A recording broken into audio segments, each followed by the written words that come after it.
오늘 본문은 창세기 20장 1절에서 18절입니다.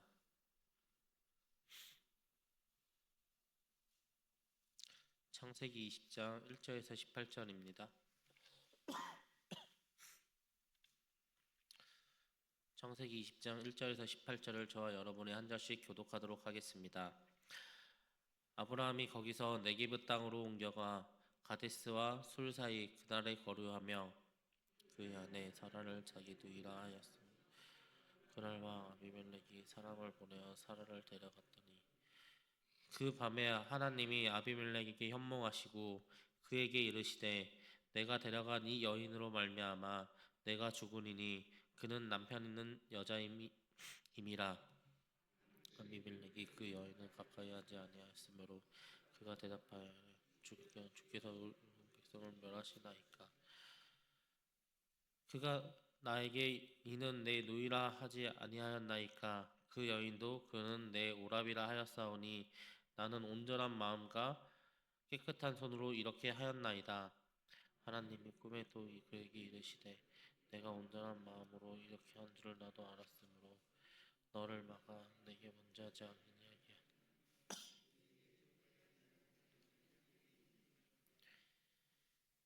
이제 그 사람의 아내를 돌려보내라. 그는 선지자라. 그가 너를 위하여 기도하리니 내가 살려니와 내가 돌려보내지 아니하면 너와 내게 속한 자가 다 반드시 죽을 줄 알지니라. 아비멜렉이 그날 아침에 일찍이 일어나 모든 종들을 불러 그 모든 일을 말하며 들려주니 그들이 심히 두려워하였더라.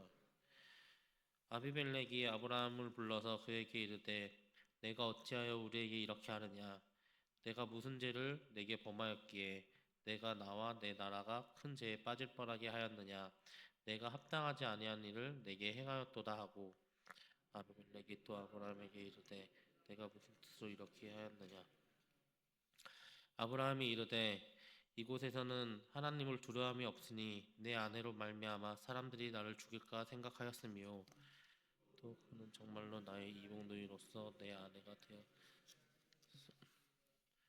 하나님이 나를 내 아버지의 집을 떠나 두루 다니게 하실 때에 내가 아내에게 말하기를 이후로 우리가 가는 곳마다 그대는 나를 그대의 오랍이라 하라. 이것이 그대가 내게 베푼 은혜라 하였었노라. 아비멜렉이 양과 소와 종들을 이끌어 아브라함에게 주고 그의 아내 사라도 그에게 돌려보내고 아브라함에게 이르되 내 땅이 내 앞에 있으니 내가 보기 좋은 데로 거주하라 하고 사라에게 이르되 내가 은창기를 내 오랍에게 주어서 그것으로 너와 함께한 여러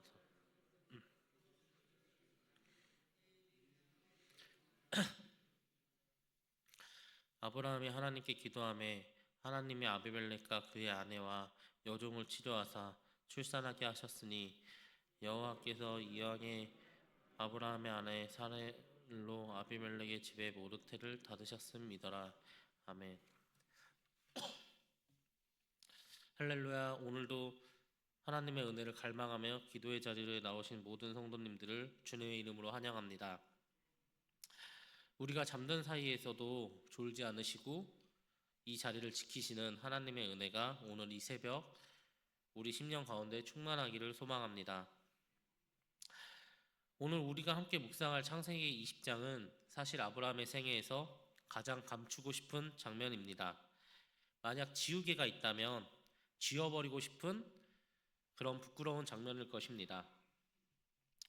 우리는 창세기 18장에서 19장에서 아브라함의 믿음이 정점에 닿았다는 것을 목격하였습니다. 그는 소돔과 고모라의 멸망을 앞두고 하나님 앞에 서서 의인 10명만 있어도 멸하지 말아달라고 간청했던 기도의 사람이었습니다. 그런 믿음의 거장다운 모습들을 보였는데 그런 엄청난 영적 체험을 하고 소돔성이 불타는 연기를 목격한 직후인 오늘 본문 20장에서는 아브라함은 그러한 믿음의 거장과는 전혀 딴판인 모습으로 무너져 내리고 있습니다. 그랄 왕 아비멜렉이 두려워서 자기 아내 사라를 누이 동생이라고 속인 사건입니다. 성도 여러분, 이 장면이 충격적인 이유는 아브라함의 이러한 행동이 처음이 아니기 때문입니다. 그는 20년 전 기근을 피해 애굽으로 내려갔을 때 바로 왕 앞에서도 똑같은 거짓말을 하였습니다. 그때도 아내를 빼앗길 뻔하였고 하나님의 기적적인 개입으로 인하여 겨우 돌아왔던 경험이 있습니다. 그 후로 아브라함은 살아오면서 수많은 재단을 쌓았고 하나님의 음성을 들었으며 믿음의 거장다운 모습들을 보였습니다. 그런데 자신이 또 결정적인 위기가 닥치자 그는 과거와 똑같은 자리, 똑같은 방법으로 넘어지고 있습니다. 오늘 우리는 이 본문을 통해서 우리 사람은 뼛속까지 연약한 것을 목격할 수 있습니다. 그것을 덮으시는 하나님의 크신 은혜를 우리 오늘 이 시간 세 가지로 나누어 묵상하고자 합니다. 첫째는 우리는 환경이 바뀌고 두려움이 엄습한다면 언제든 믿음의 자리를 떠날 수 있다는 연약한 존재라는 것입니다. 오늘 본문 1절을 보면 아브라함이 네게브 땅으로 옮겨가 그날에 거류했다고 기록합니다.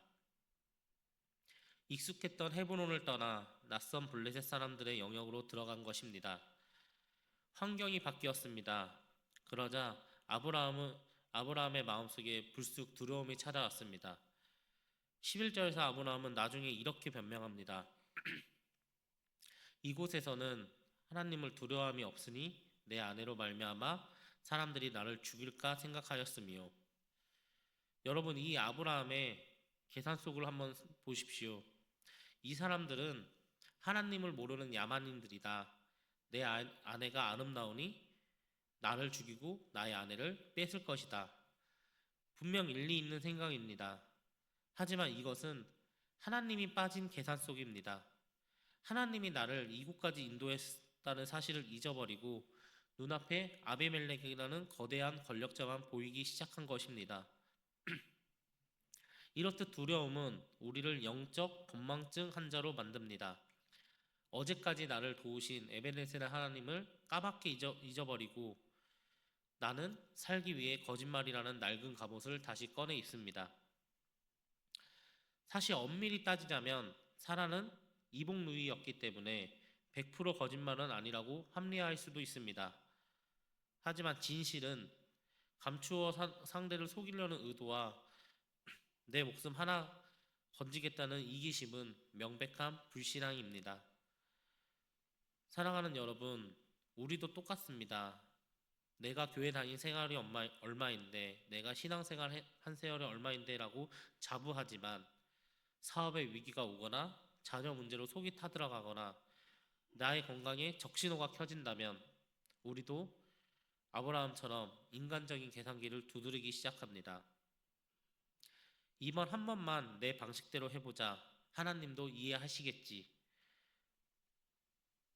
하지만 우리는 꼭 기억해야 합니다. 오래된 세월의 믿음이 오늘의 승리를 보장해주지 않습니다. 우리는 매 순간순간마다 깨어있지 않는다면 과거의 죄를 오늘 또 반복할 수 있는 연약한 죄인일 뿐입니다. 둘째로 하나님은 우리의 실패 현장을 먼저 찾아가 주셔서 막아주십니다. 아브라함의 이 비겁한 거짓말로 인해 사태는 걷잡을 수 없이 커졌습니다. 그라랑 아비멜렉이 사라를 왕국으로 데려간 사건이 터졌습니다. 여러분, 이 일이 왜 이렇게 심각합니까? 하나님은 바로 17장에서 내년 이맘때 사라에게 아들이 있으리니 라고 약속을 하셨습니다. 그런데 사라가 다른 남자의 아내가 된다면 약속의 자녀 이삭의 혈통은 어떻게 되는 것입니까? 하나님의 구원 계획 전체가 아브라함의 단순한 거짓말로 무너질 위기에 처한 것입니다. 아브라함은 손을 놓았습니다. 방법이 없습니다. 그런데 그 밤에 하나님이 긴급하게 개입하십니다. 3절을 보게 되면 그 밤에 하나님이 아비멜렉에게 현몽하시고 하나님은 이방 왕의 꿈에 나타나셔서 그를 꾸짖으셨습니다. 내가 데려간 이 여인은 남편이 있는 여자다. 네가 건드리면 죽는다. 그리고 6절 하반절에 하나님은 아주 중요한 말씀을 하셨습니다. 너를 막아 내게 범죄하지 않게 하였나니. 저는 이 말씀을 묵상하면서 이 말씀이 크게 와 닿았습니다.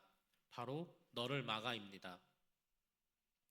우리는 인생을 살다 보면 내가 내린 잘못된 결정으로 인하여 일이 꼬이고 가정이 위태로워질 때가 종종 있습니다.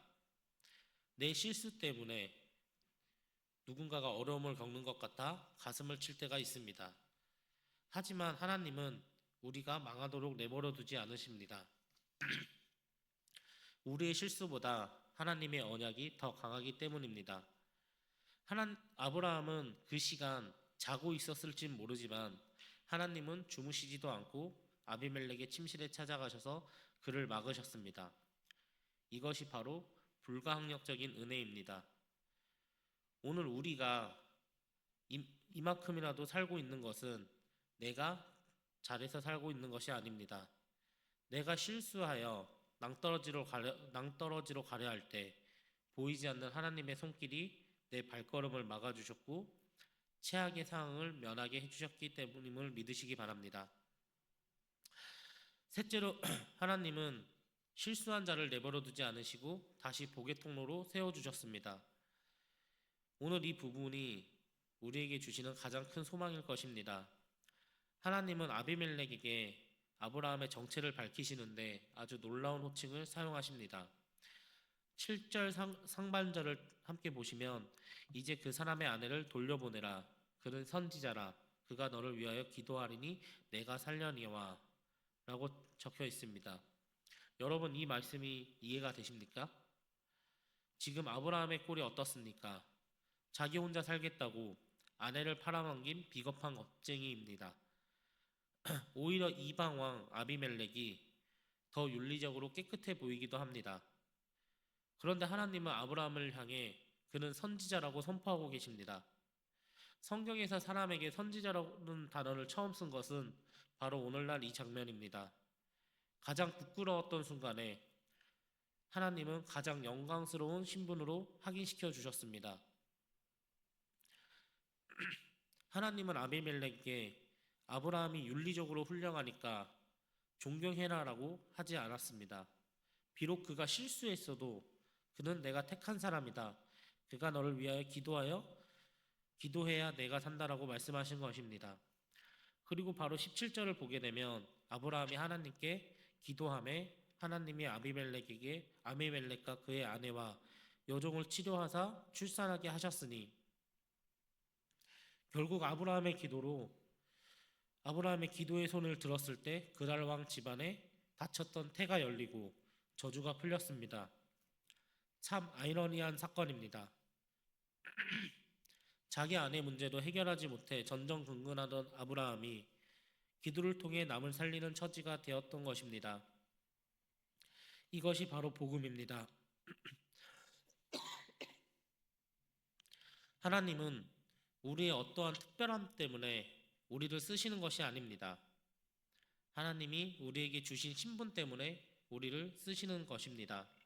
우리가 넘어졌을 때 사탄은 우리를 향해 손가락질합니다.